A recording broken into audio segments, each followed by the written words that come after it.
selesai juga, sampai lembur karena menunggu air tangki. Jadi posisinya jauh. Oh, dia selangnya. Mobil tangkinya sampai keluar gang. Ini kurang sampai 60 meter.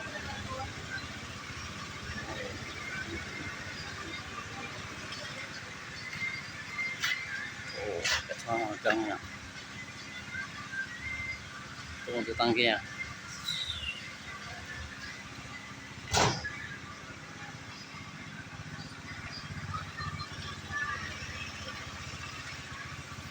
Oke.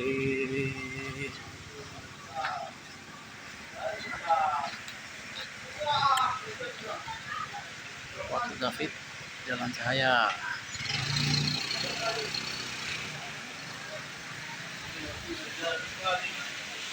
Wah.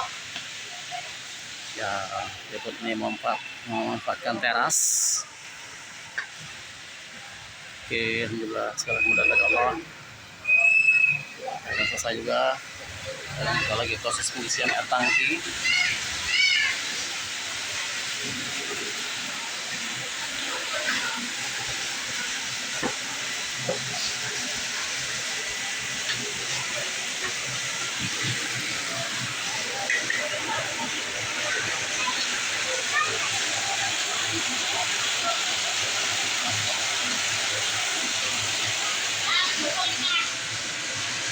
Oke.